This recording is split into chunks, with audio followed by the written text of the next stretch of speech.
Welcome, everybody. We will start. I'm assuming that some people will still be trickling into the Zoom presentation as it goes, but it is 4:02, so we will start right away. Thank you very much for joining us. Merci beaucoup de vous joindre à nous à cet événement aujourd'hui. L'événement va être en anglais, mais si vous avez des questions pendant la période de questions à la fin, évidemment, ça nous fera plaisir de répondre en français. So welcome, everybody. My name is Thomas Juneau. I'm an associate professor at the Graduate School of Public and International Affairs.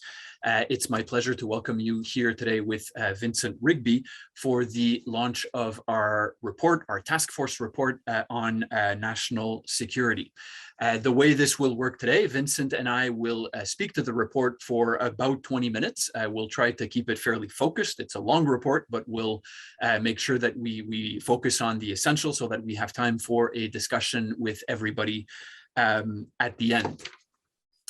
So what I'll do first before we start with the report is just explain to you the context of the report briefly. As you might have seen in the various things that we've done to launch the report since today, in some media coverage, in what we've written on social media, on the CIPS advertisement, what really focused us to write this report is what we think is the reality of a deteriorating security environment for Canada. There are a number of threats that are becoming increasingly not only intense, but increasingly diverse, and we wanted to bring this issue up. One of our challenges, however, is that in this country, there is very little tradition of discussing national security issues. It is difficult to get traction on these issues. The media covers it a bit, but especially when there's a time of crisis, it is simply not a priority for successive governments. So we at the Graduate School of Public and International Affairs at the University of Ottawa decided to create a task force. The original idea for the task force on this was from Roland Paris, who is my boss, who is the director of the graduate school. He came up with the idea of connecting Vincent and myself. Vincent and I actually knew each other for 19 years now. Vincent was my former boss, my first boss when I started at National Defense in 2003, and we had stayed in touch since. Vincent retired last year as National Security and Intelligence Advisor to the Prime Minister after a career of more than 30 years in the public service. So Roland, who had also known Vincent for a while, thought that it would be a good idea to set up this task force. So what we did, we brought together a group of 11 people, all of them associated with GSPIA, either as current fellows or as former senior fellows, or in Roland's case, as a professor. So we will not have a PowerPoint presentation for this event, except to show the list of the people who have been involved in the preparation of the report. So project was co-led by Vincent and myself. The report, and I really do want to emphasize this, was edited by Madeleine Drouin, who did a tremendous job to make it neither too academic or too bureaucratic in its style.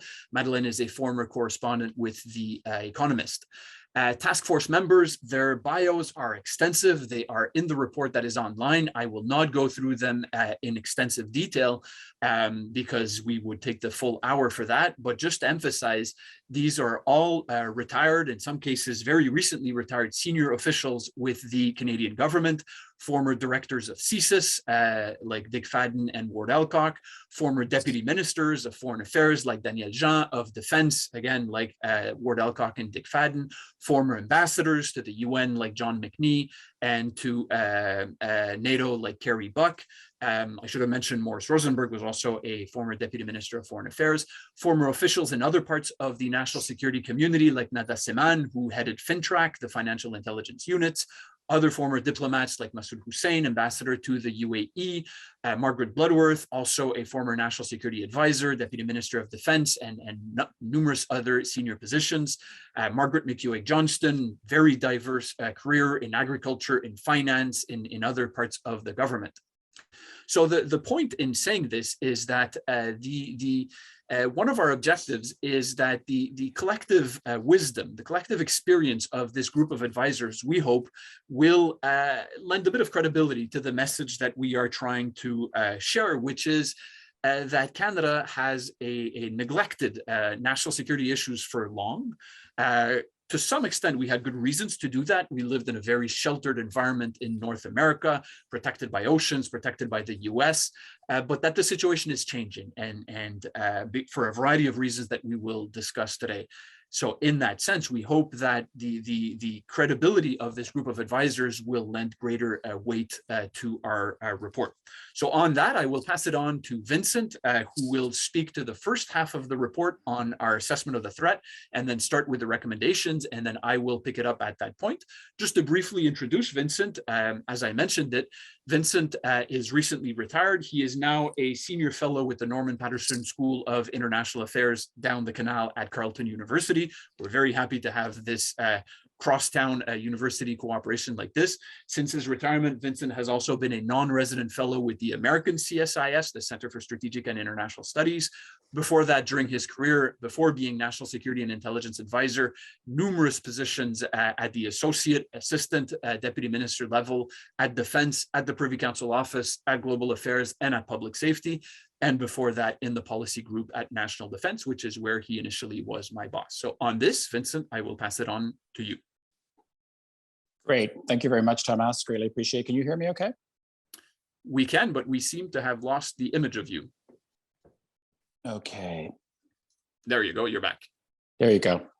So the first thing I should say is that I am speaking to you from Chelsea, Quebec, and I have no power and no Wi-Fi, like I'm sure a lot of the rest of you are in that position as well. So I'm doing this off my cell phone, which is the point I'm trying to make. And a call just came in, so that's why my picture disappeared. So I will handle this as best I can. I've done it a couple of times before. I'm a bit of a Luddite, but hopefully I won't be cut off or cut myself off in the next hour. It's a real pleasure to be here today virtually and to have a chance to speak to you about the report. I just want to say my own word of thanks to Ottawa U and to what I call the members of the advisory board, but the task force. This was really an amazing joint effort, really a team effort. And to Roland Paris, as I think Thomas mentioned, he really was the inspiration. He approached Thomas and I and pitched this idea of maybe doing a report on national security soon after my retirement. I thought it was a great idea. We do go back quite a ways. Thomas had mentioned he and I go back 18 years. I think Roland and I go back about 35 years. I was actually his teaching assistant at University of Toronto. I'd love to mention that and get him worked up that I was once his boss, sort of in an academic sense. But it was great to come together with Roland and to Thomas. And just to the members of the task force, an unbelievable amount of expertise and experience came together. And I think that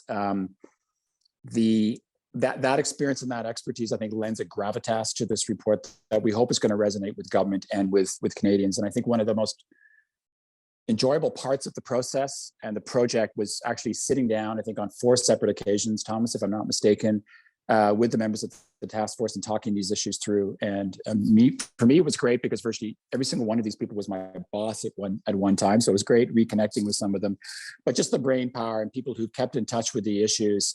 It was just a fantastic experience. And I think that their expertise really shines through in the report. And then finally, as Thomas said, Madeline was fantastic. We used the term editor quite loosely on the cover of the document. I think if the document is to be praised for its clarity or for its prose style or anything like that, the credit should go to Madeline. She was fantastic. So in terms of the report itself, I mean, let me just first mention that just before I retired as National Security Intelligence Advisor to the Prime Minister last year, I did a speech to CG. So this would have been around early June of 2021. And I was about 3 or 4 weeks away from retirement. So I decided to lean forward a little bit, as we like to say in the bureaucracy. And I really stated fairly bluntly that we're in a new world order, and we were facing a security environment that was quite serious and quite dangerous and quite unpredictable. And at the same time, I made a pitch that we needed to step up our game collectively as a country and as a government to take on these national security threats. And as a public servant, people will know you've always got to be careful how far you lean forward in a public context. And And I was particularly worried when I saw a couple of the headlines not long after the speech, and one in the Hill Times in particular, NSI says government should pick up its game on national security. So I figured if I wasn't retiring at the end of June, I probably would have been fired.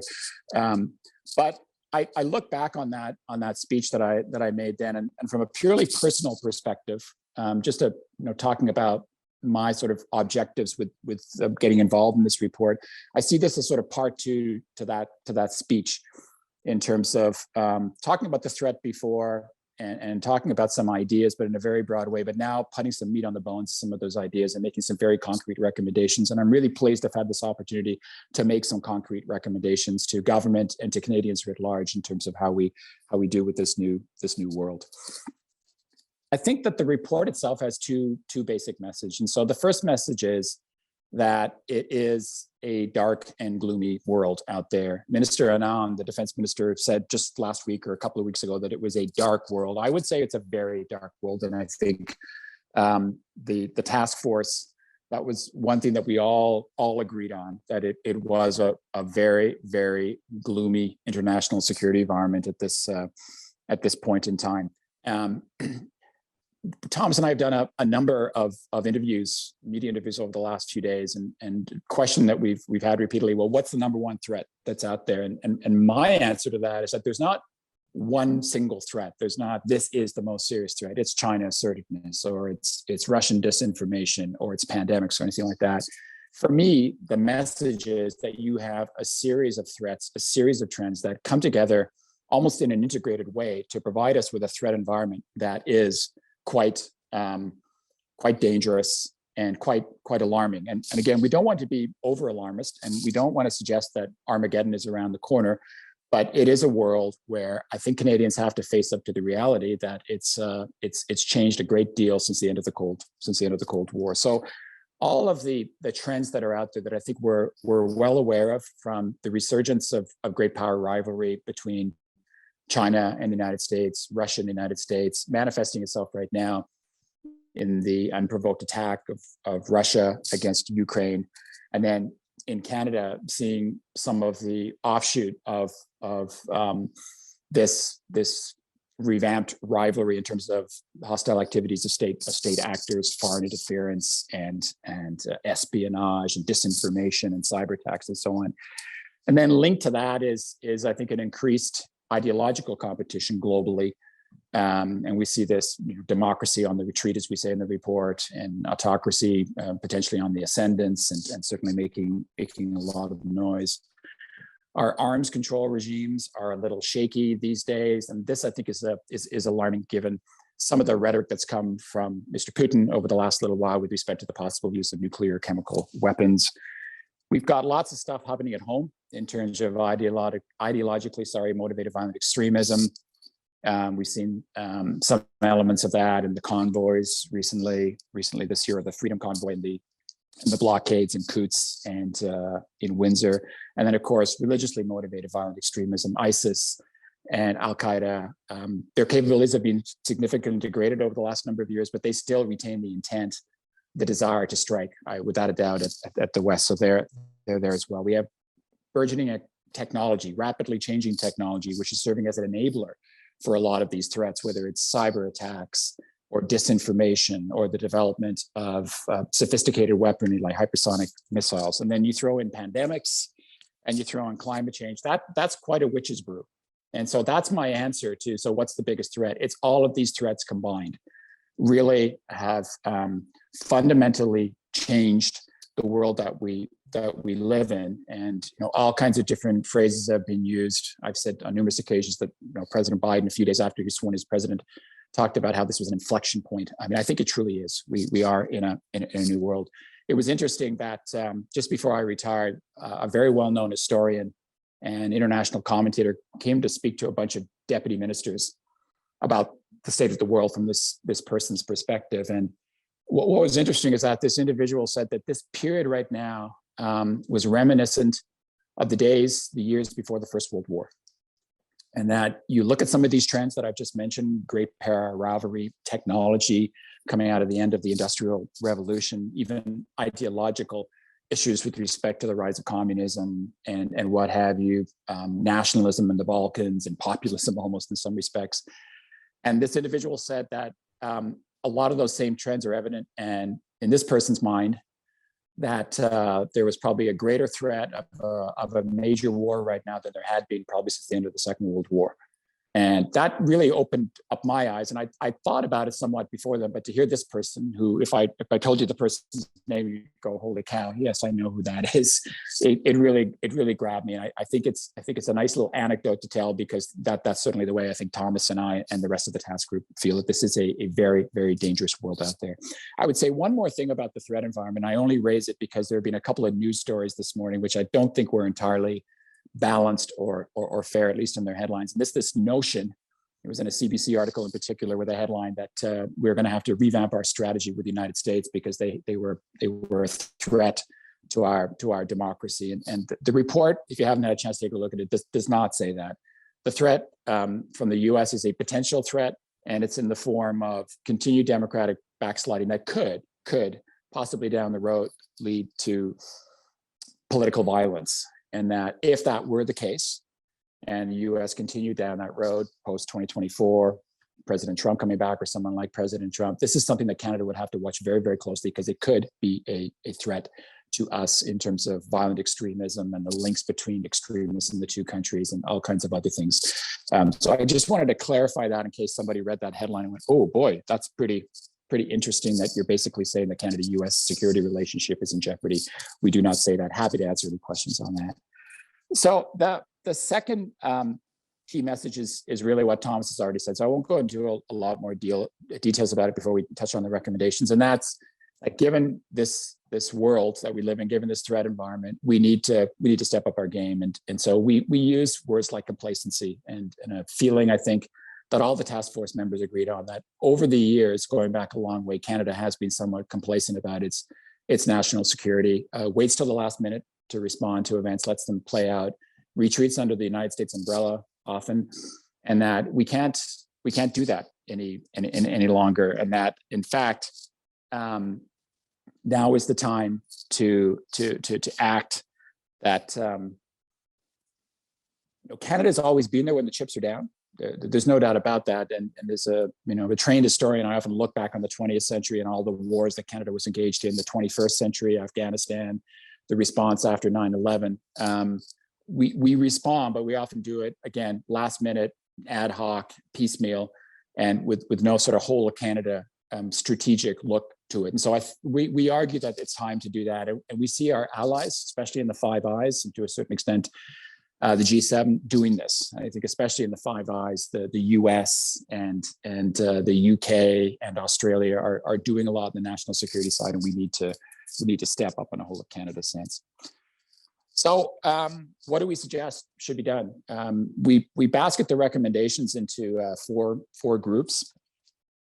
So there's what I call a strategy basket of recommendations, then tools that we would need to carry out the strategy, and then governance, and then transparency. So very quickly on the strategic and tools baskets. On the strategy, I think one of the key recommendations of the report is that we do need a national security policy coming out of a public review. And this has been bandied about for a while now. Other reports have suggested this. It's not a new idea. But the fact of the matter is we've not had a national security policy since 2004. So if you do the math, I think that we're in a world of about 18 years, if I'm not mistaken.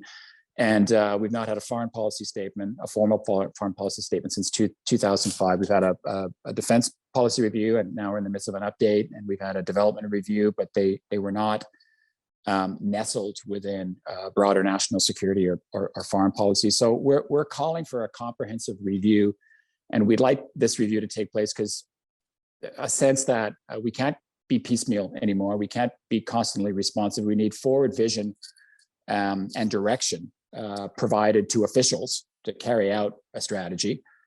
I think we need to articulate the threat and, again, the response to Canadians, because I think one of the problems for Canadians is that they don't understand the threat because it's not spoken enough about. And then I think we need to tell our allies. what we're doing, because again, a lot of our allies have done these kinds of reviews, and they, I think, are ahead of us in that way in terms of articulating the world that we live in and how we want to respond to it. This is always a controversial topic.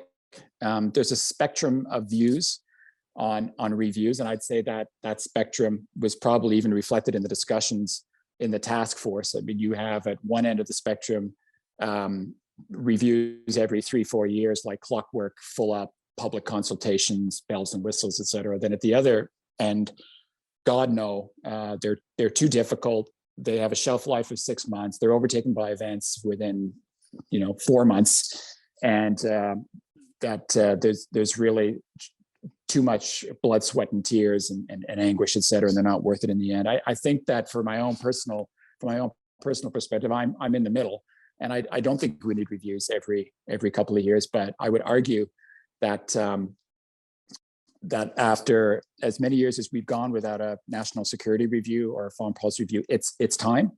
And I've said publicly, if you do these reviews right and you do them quickly, and they can be done quickly, they can be extremely, extremely helpful. And if the world changes, if Russia invades Ukraine and it's no longer an exclusive focus on China, then you can do an update, and you can do those reasonably quickly.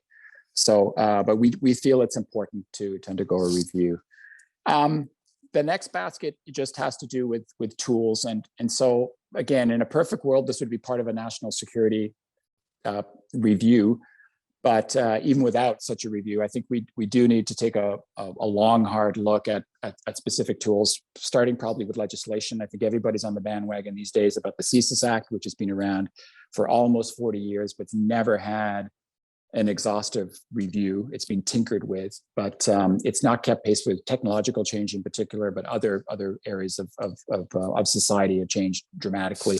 So the CSIS Act, I think we've already having a good look at the Emergencies Act right now, the legislation surrounding FINTRAC, the Investment Canada Act. So looking at those pieces of legislation and the authorities that come out of them, I think would be very critical. We spent a lot of time in the tools section talking about information sharing, how we do intelligence.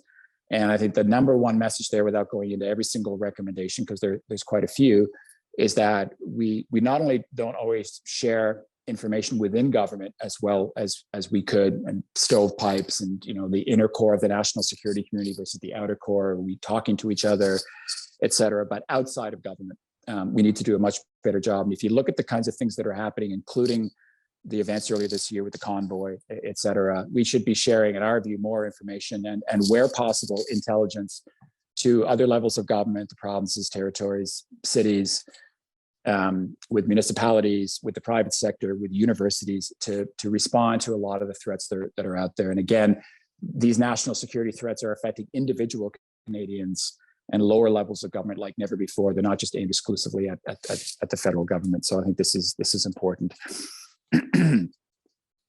And then finally, I just think we need to fine tune the various instrument and tools needed to respond to two elements. I think HASA, the hostile activities of state actors, espionage, foreign interference, cyber attacks, et cetera.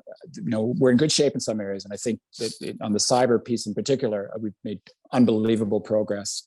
And CSE and the Cyber Center are best in class. But in other areas, I think we need to do a little bit of catching up, and we have to do a little bit more work in terms of responding to these events or these threats. And then finally, on ideologically motivated violent extremism, I mean, this is a real concern, and you've seen the director of CSIS talk about it quite a bit publicly. And so, how do we counter that? What are the kinds of things that we need to do in terms of responding to these ideologically motivated violent extremists through open source intelligence, for instance, through the scraping of social media? Do we need a strategy? We don't recommend a strategy to respond to domestic violent extremism, but they have one in the United States, and they produced one very, very quickly, not long after Biden came to power. So it's something for us to think about. So I'll stop there. I'm sorry I talked a little bit long. I'll pass it back to Thomas, and I'm really looking forward to the ensuing discussion. Thank you, Vincent. On the issue of the ensuing discussion that Vincent just mentioned, you have at the bottom of your screen a Q&A box or icon. You can type in questions there. A few of you have already done it. Once we're done, we'll just go through at least those questions that we have time to go through until 5 o'clock and happily discuss some of these issues.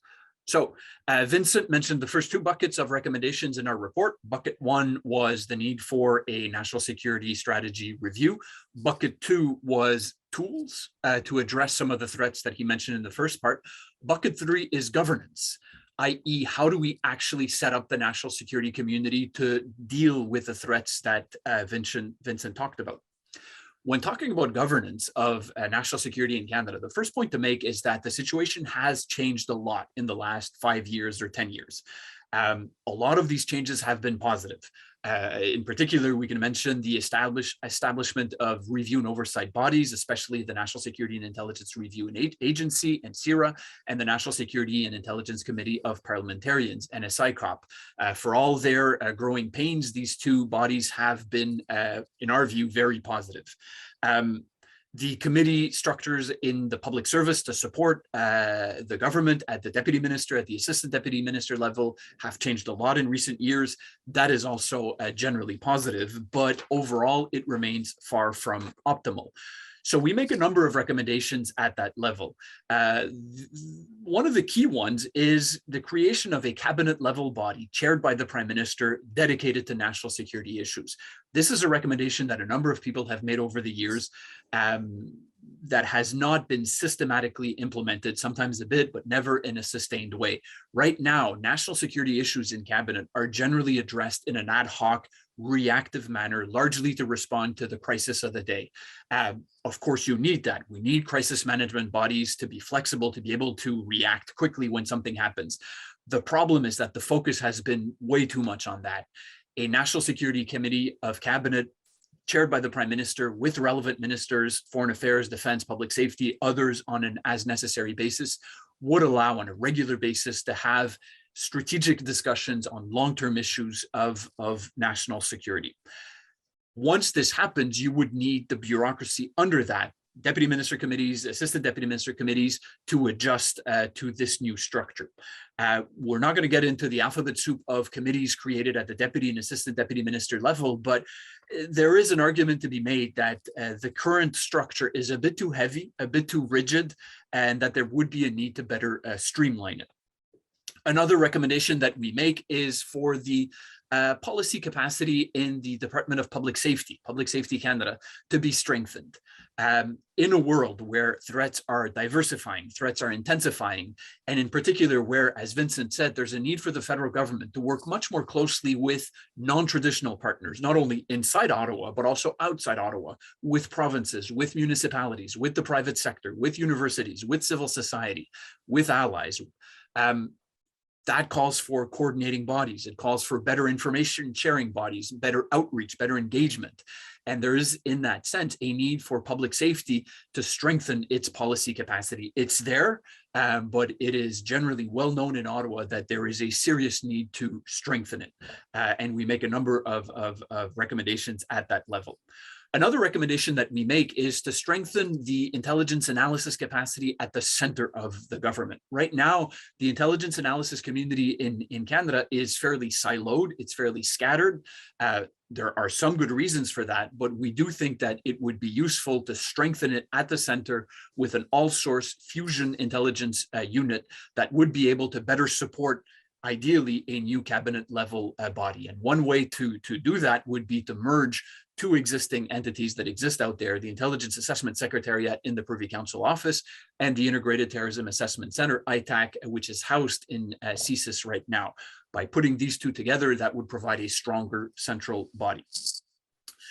We make a number of recommendations at the level of human resources. We absolutely understand, and this is one topic that always is very important to me, that as soon as you start talking about human resources, eyes start rolling. I start rolling in the media, definitely in academia, but also in the public service. But that's kind of the point, that because human resources issues have been neglected because they are sleep-inducing for a lot of people, that's created problems that fester in the community today. So we make a number of recommendations, with the bottom line being we need to take a number of critical human resources issues much more seriously in the community, in terms of recruitment, in terms of retention. There are significant staffing issues throughout the community that can only be addressed by, not by quick fixes, but by deeper solutions. One of them is the security clearance process, which is widely known in Ottawa. It is not a secret at all that the process is dysfunctional. It takes forever to get clearances, which is not just annoying. It creates staffing backlogs, vacancies, and so on. And it also damages morale in the community when people are told, you know, you have to wait for a year, or you can't transfer to a new job because it's going to take a year to transfer the clearance, and so on. That's the third bucket of recommendations. The fourth bucket, and last, and we'll stop after this, is transparency and engagement. This is an issue that is very important to me in particular. I've worked over the last 3 years as the non-government co-chair of a body called the National Security Transparency Advisory Group, which is an external independent advisory body that advises the Deputy Minister of Public Safety on issues of transparency. So we've worked a lot on these issues. Quick plug, we have a report coming out in about 10 days on relations between the national security community and racialized communities in Canada. So to some extent, what I'll be saying in the next 3 minutes and what's in the report in this fourth section does touch on some of the issues that we at the Transparency Advisory Group have raised over the years. And the key point here, the underlying point, is traditionally, the national security community in Canada has not been transparent. Things have improved quite a bit in the last 5 or 10 years. That has to be said, it has to be recognized, but it is far from enough. And one way of seeing this is that traditionally, there's been this perception in the national security community that there's a trade-off between transparency and national security, that transparency may be good for some ethical or democratic reasons, but more transparency has to come at the expense of less national security, or vice versa, and that therefore it's an issue of striking a balance. And fundamentally, that is a wrong way of seeing it. The lack of transparency in Canada and other Western democracies for that matter, this is not a problem that is specific to Canada at all, is a national security issue, and that more transparency is ultimately good for national security. We absolutely recognize that transparency is hard. It takes time, it takes energy, it takes political will. And in many cases, to be realist, transparency comes with a bit of a short-term cost, but that in the long term, it comes with greater longer-term benefits.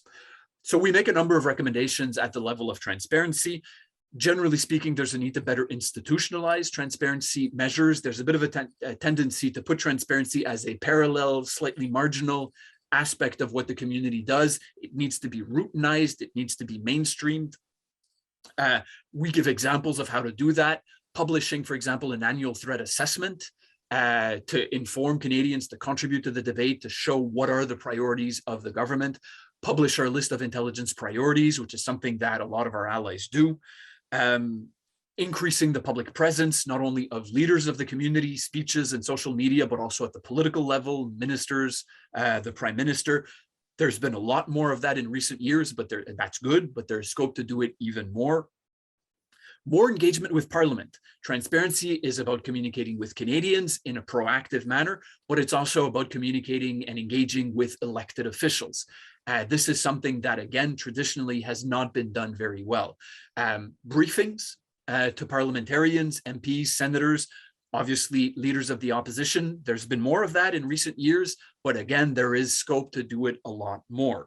And briefings not only on the threat, but also on advice on how to deal with those threats. MPs and senators are very often the targets of foreign interference, cyber attacks, and so on. So we need to better equip them. Finally, the last point that I'll make, and after that we will move to the Q&A, is the issue of diversity and of engagement of the national security community with minority communities in general. Again, there's been a bit of a tendency in a lot of circles to view this as a good thing, but in somewhat of an abstract sense. But as our work in the Transparency Advisory Group has clearly shown, Vincent and I had a number of interviews with senior members of the intelligence community in preparation for this report. the issue of diversity has been heavily politicized in terms of its public debates on it. And to some extent, that's obscured the actual reasons why we want diversity, where it's become a bit of a left versus right debate. But in practice, in the real world, diversity in the community is mission critical. Diversity in terms of gender, in terms of ethnic origins, in terms of professional backgrounds for that matter, right? We should define diversity in a very broad way. It is essential for the community to best do its job in terms of cultural understanding, in terms of linguistic skills, in terms of diversity to avoid groupthink, et cetera, et cetera. A lack of diversity in that sense is a national security problem. And that's why more diversity is something that is not only good in itself, which absolutely does matter for ethical reasons, for moral reasons, but also for pragmatic reasons. So that's the bulk of the report. We have just summarized a 40-page, 15,000-word paper in about 30 minutes. There's a lot that we didn't say. The report is online. You can access it by just Googling University of Ottawa Graduate School of Public and International Affairs. On the cover page, you'll see of the website of the school, you'll see a link to the report. We've tweeted it out also during the day. On that basis, happy to start asking some questions. For the questions, I'll select them, read them, and then ask Vincent to reply. I have a lot of questions, Vincent, so we should try to keep our answers fairly short so that we can touch on as many questions as possible. And then if there's anything to add, I will jump in. First question from Jim Cox, who is a former colleague and former official in the community. Congratulations on the report. So thank you for the nice words, but then very good question. Such a broad policy can only come to life when implemented by a grand strategy and subordinate functional strategies. Does government have the necessary stable policy, grand strategy taxonomy to enable real effective action and basically not just a piece of paper with a grand strategy? Can we actually do it in practice? So Vincent? That's a fantastic question. That's a great way to start off the discussion.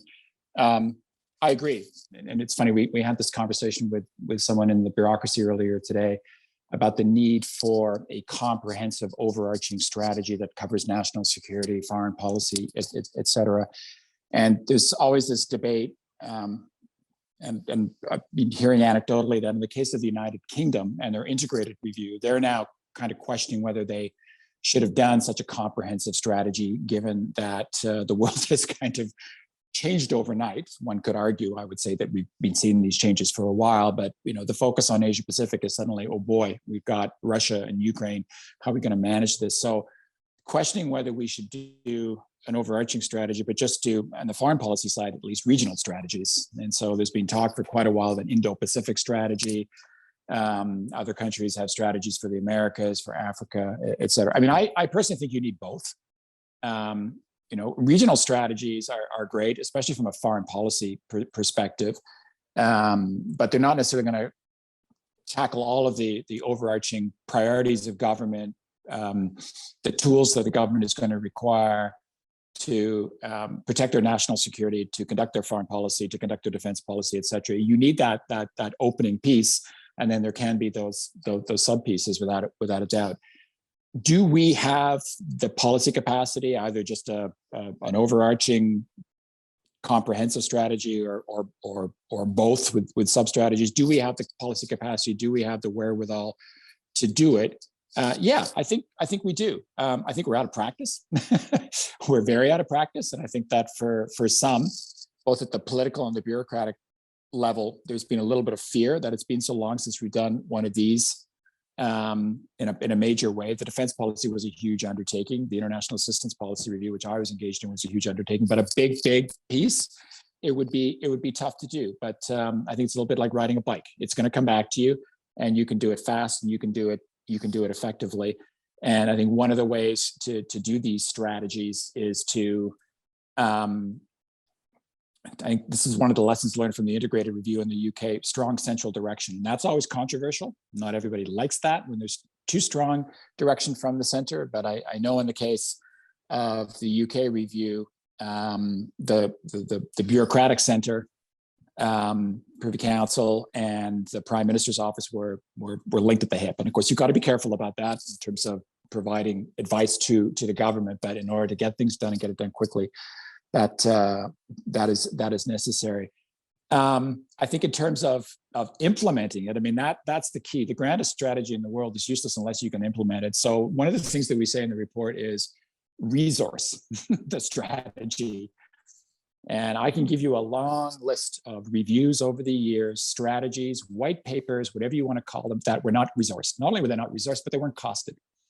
And so it has to be thoroughly costed and resourced from the outset. And I think to a certain extent, we saw this a little bit with the defense review, although there could be some arguments about that. But I think that's a very important piece to do. And I think in terms of the implementation, this again, I would borrow a little bit from the integrated review. You need a specific series of benchmarks in terms of what you're going to do, but then you need almost a performance measurement framework after the fact to tick off what you've done and to make sure that you do what you say you're going to do. Because this is another bad habit of government or bad habit of white papers and great strategies that, this is the cynical response. They're just a piece of paper, nothing ever gets done with them. You have to make a commitment to follow up, and you almost need an implementation team that checks in every 6 months to cabinet and says, so this is what we've done in terms of implementation, X, Y, Z. We're 75% on this or 50% on that, or whatever the case may be. Or we've got, the color coded almost scheme. So this is what I mean by effective strategies. They can't just be paper and ink. They do have to have implementation strategies. They have to be fully resourced, and how they're done is critical, because without a doubt, if you don't do them properly, they can take years, endless public consultations, and then they're not worth the paper that they're written on at the end of the day. So Jim, I don't know if that answers your question completely, but those are some of my thoughts. Thanks. I won't add anything to that, since it covers a lot, except to really emphasize the issue of political will. Whether the bureaucracy has the capacity to develop and then implement, I think the answer is yes. Does it have the optimal capacity? No. And we do make some recommendations to try to build up that capacity. But the starting point, and one that has to underlie all of that, is political will, which so far has not been there. Another question to raise is the issue of the Arctic. On risks and Russia and China and the Arctic. And here, I'll let Vincent speak to the Arctic, since I think he knows that issue far better than I do. But I just want to emphasize one aspect. One of the key themes that we make in the report is that when you look at the spectrum of threats that faces Canada today, it's very diverse. It's very diffuse. There's not one threat. We couldn't even identify a number one threat and put all the other ones behind. And one of their characteristics is that for a lot of these threats, it is not only the federal government that is the target. The targets are other levels of government, it's civil society, it's the private sector, it's universities, it's individual Canadians. If you think about threats such as economic espionage, for example, a lot of it targets the private sector. What that means, and this is one of the key points we want to emphasize, is that we need to really improve our capability and our ability at the institutional level, but also at the cultural level inside the bureaucracy, to work with non-traditional partners, whether it's other levels of government, the private sector, universities, and civil society, for example, which is not something that the national security community does especially well. It's improving, but there's still a lot of scope for improvement. The link to the question on the Arctic is very important, because the threats to the Arctic in Canada are not threats that need to be countered solely by the military, for example. There are threats that need to be countered, yes, by the traditional security actors, the military and the RCMP, for example, but also at a very much in terms of involving the social and economic tools of the government, not only at the federal level, but also at the territorial level, and in some cases at the municipal level, which again comes back to the issue that I was mentioning of the need to improve our capability to share information among a diverse range of actors who do not have the habit of working together. So I think before going into the specifics of the risks in the Arctic that maybe Vincent can develop a bit more on, that overall point, I think, is essential to think about the Arctic. Thanks very much, Tom. And I agree with everything that you have to say. The Arctic is a perfect example of the interconnectedness of these threats that we're talking about. So, I mean, it's climate change with respect to exploitation of resources, greater shipping, that sort of thing. It's also the threats and the concerns in the region are a reflection of resurgent great power rivalry, what Russia is doing, what China is looking to do potentially in the Arctic. So this is that with the threats, there's almost a connective tissue between so many of them, and that's why we find that they're so dangerous. And again, you know, defining national security in its broadest sense. It's not just, as Thomas said, a traditional, if you want to call it that, Russian military threat in the Arctic. I don't think we're going to see, you know, the Soviet hordes coming in with the polar ice cap anytime soon. But there's so much going on in terms of competition for resources, environmental protection. These are all potentially national security issues at the end of the day when they start to affect our economic well-being, our social well-being, how our indigenous population is treated in the Arctic. So these are all part of the puzzle.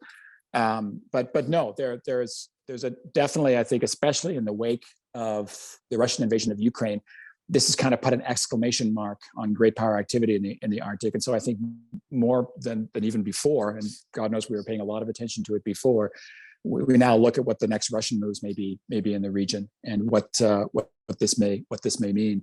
So again, Thomas is right. I think the Arctic is not purely it can't be exclusively a military solution, because it's not necessarily primarily a military problem in the sense of, you know, ground forces or something like that. You need presence, you need economic infrastructure, you need social programs. So much has to be done, I think, in the north, and it has to be, again, whole of government, whole of Canada. We've seen some steps in this direction in the last number of years, but in my view, we've talked a very, very good game in the Arctic for a very long time, but we've not actually, you know, walked the talk at the end of the day. And so now's the time to step it up. And I think, given what's happened in Ukraine, that's a perfect opportunity to take a good, long, hard look at what we can do.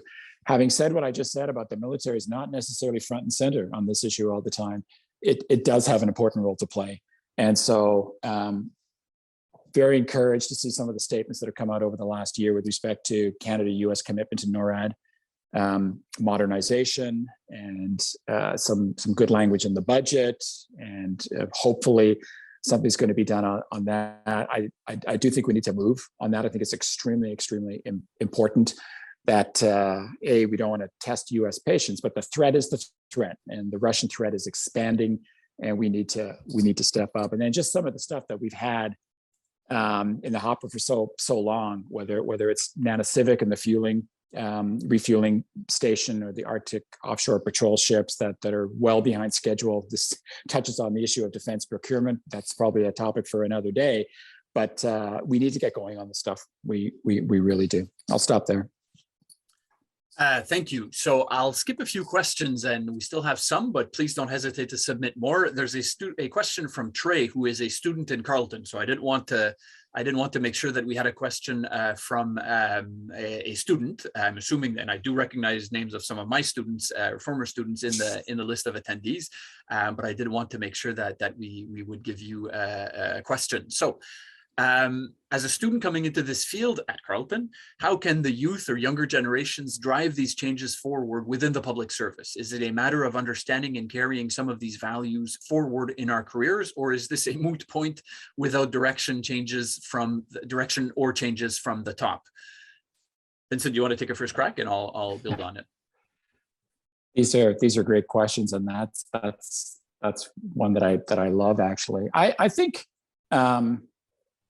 As we said at the beginning, one of the problems at Canada is that we don't have a very robust national security dialogue, and we haven't for decades. I would suggest it ebbs and flows depending on the threat and depending on what's happening in the world at a given point in time. And so we need to articulate the threat. We need to talk about the threat. We need to talk about what we need to do to respond to that threat with Canadians, within government, with our allies, and I think that for young people coming into the public service or coming into the armed forces or going into universities or going into think tanks or whatever they want to do, a private sector, it's talking about it.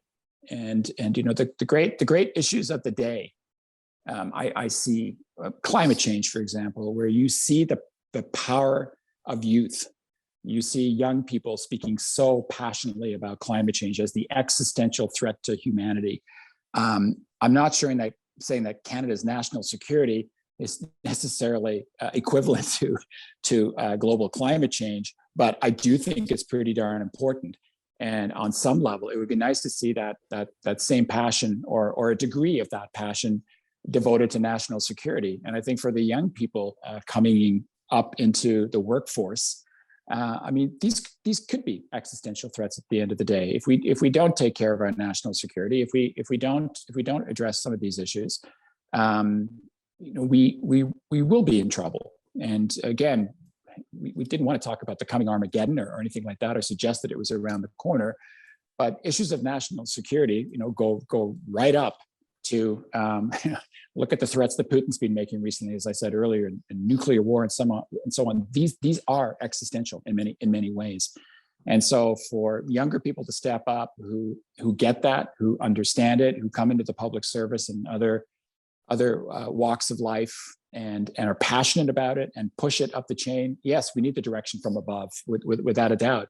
But you need it from below as well. And I know public servants over the last 30 years of my career have been providing the best possible advice to the government, and some of that advice has been taken on board. Some of it hasn't. That's the nature of a parliamentary democracy. But I always found some of the best ideas and some of the new ways of thinking and the innovative thinking came from younger people. And I remember some ministers coming into portfolios going, I don't want the old farts like Rigby briefing me. Bring me in some younger people. I want to have a conversation about truly innovative ideas. I thought it was great, and I'd be the one to go out and help find that younger cohort to come in and talk about some of these issues. So I'll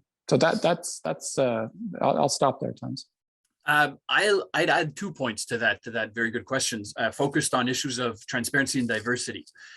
First of all, on the issue of diversity, the national security community is really not as diverse as it should be. That being said, if you look at the numbers today and the numbers 10 or 20 years ago, it is increasingly diverse. Why? Because newer cohorts, younger people, to answer your question, who are being hired are far more diverse in every way than they were 10 or 20 years ago, where they were far less diverse. And if you go even more back in time, basically not diverse, which was not acceptable as a situation. So when you look at the diversity in the national security community, it is much more diverse at the lower levels of the hierarchy, which is normal because that's the younger people. And the higher up you go, the less diverse it is, which is not good, which is a problem, but it's kind of inevitable because it reflects the hiring of 10, 20, and 25 years ago. So in terms of the youth coming in, I think that there's this element of diversity that comes into the community that is essential. And in that sense, I am cautiously optimistic that will improve things over time. In direct parallel to that is the issue of transparency.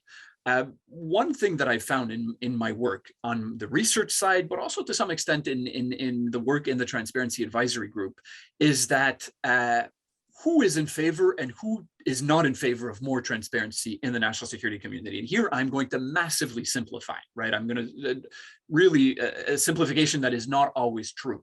What I found is that there is a lot of people at the most senior levels of the national security community who do want more transparency because they get it, that in the longer term, it is good for the community. At the lower levels, among the youth, and this is where your question comes in, people who've been in the government, say, for less than 5 years, there's also a lot of support for transparency because it reflects the fact that they haven't been, assimilated into a culture that is not traditionally very transparent, but also, they come from the social media generation, et cetera, et cetera. So at the younger level, at the lower levels, you also have that support for transparency. Often the resistance to more transparency comes from the middle level because they are the ones who are less young, but they're also the ones who pragmatically would have to deal with those transparency initiatives on a day-to-day basis. And as I've said, as much as I would support that, the reality is that it is work. So I think my bottom line in answering your question is that as we see younger generations come in, more diverse, more in favor of transparency, as Vincent said, with more fresh new ideas, that's good. And what we need to make sure is that these trends continue, because with time, younger generations will go up the hierarchy and hopefully not see these new trends diluted too much. So we are getting close to the top of the hour. There are still a lot of questions. I would like to take one question from Rachel. Hi, Rachel. Nice to have you here and ask a question. Very good question on the issue of economic security, which Vincent and I touched on briefly in some of our points.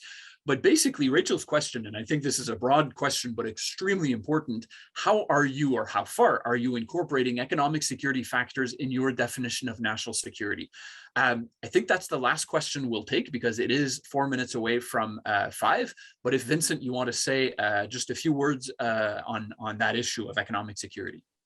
No, absolutely. It's another good question, but it's at the heart, I think, of any definition of national security. National security is about the security of people, the security of institutions. It's about protecting our democratic values. It's protecting our social cohesion. It's also about enhancing our prosperity and making sure that our economy is not threatened and undermined. So if you get a chance to read the report or haven't had a chance to look at it in detail yet, I think you'll see economic security as a theme that runs throughout the report. And especially in the wake of the pandemic and some of the activity we saw during the pandemic with respect to attempts by hostile state and non-state actors as well to undermine our economic security, whether through cyber attacks, ransomware, espionage, theft of intellectual property, certain potentially nefarious investments by foreign state actors under the Investment in Canada Act. We need to tighten the screws. We really do need to tighten the screws to make sure that we're on top of this issue. But it's central to, I think, to any definition of national security. Yeah, I think that's a great point. Two quick things to finish off on that. One, again, it reflects the point that we made in answering the question on the Arctic, points that we made before. The issue of economic espionage, other threats to economic security, call for the national security community, the traditional actors, CSIS, CSE, RCMP, FINTRAC, in some cases, to work with non-traditional partners in Ottawa, in terms of dealing with foreign investment, for example, but also the private sector. One thing we saw during the pandemic was a serious rise in threats of intellectual property theft in the biopharmaceutical and medical research sectors, vaccine research in particular. That called on CSIS and CSE in particular to reach out to the private sector, to the research sector, pharmaceutical sector, universities, and help them equip themselves against that threat. That's great. I think that's a positive trend, but there needs to be more transparency in that engagement. There needs to be more sustainability in that engagement, because even as the pandemic subsides, it's not going to stop. Think about climate change, for example. As climate change becomes increasingly intense, one of the most critical sectors of economic activity in Canada will be the development of technologies to adapt ourselves to climate change, which will inevitably increasingly be a target of espionage by hostile and sometimes not so hostile actors. So that, again, shows you this importance of developing these mechanisms to work as part, not just of a whole of government, but a whole of society, a whole of Canada approach to deal with these issues. It goes for economic espionage, but it goes for other sectors too. Very specifically, and I'll finish on this, on the issue of the Investment in Canada Act, one point that we do include in the report, the Investment in Canada Act, determines the process to review foreign investments by foreign hostile actors, state actors, in practice, not only, but largely China. One recommendation that we make is to tighten the criteria for what counts as a valid or not valid. What are the indicators or the criteria that are used or measured in national security reviews under the Investment in Canada Act? Because as of right now, these criteria are somewhat vague. which gives the government a lot of discretion, but causes a fair bit of frustration on the private sector side. So we do suggest that these criteria be clarified so that it's a more transparent but smoother process in that sense. There are some other questions, but it is 5 o'clock, and we did say that it would be a 1-hour event.